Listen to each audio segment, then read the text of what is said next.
आज आपण असे एक मंदिर पाहणार आहोत, ते चक्क गुहेमध्ये आहे। या मंदिराला पाच लिंगेश्वर महादेव मंदिर म्हणून ओळखले जाते।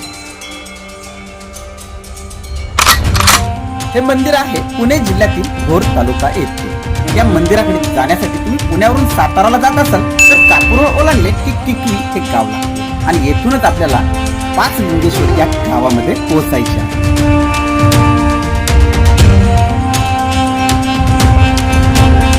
पाच लिंगेश्वर महादेव मंदिर हे पुण्यापासून साधारण 50 किलोमीटर अंतरावर असलेल्या पाच लिंगे गावात स्थित आहे। एका टेकडीच्या पोटात खोदलेले हे मंदिर त्याच्या पंचमुखी शिवलिंगामुळे वैशिष्ट्यपूर्ण आहे। सदर गुहा हे स्वराज्यातील गुप्तहेरांचेच महत्त्वपूर्ण ठिकाण होते अशी स्थानिक गावकऱ्यांची धारणा आहे।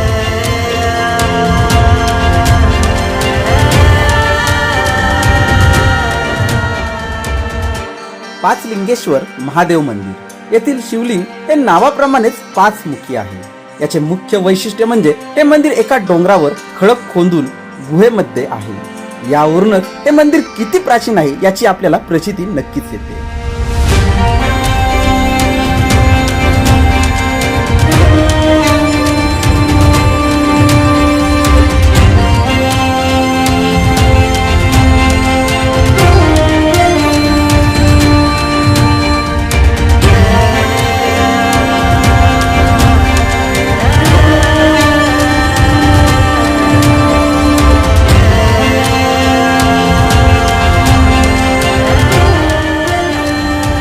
चला मग ही रील आत्ताच सेव्ह करा आणि या सुंदर गुहेतील पाच लिंगेश्वर महादेव मंदिराला एकदा तरी अवश्य भेट द्या।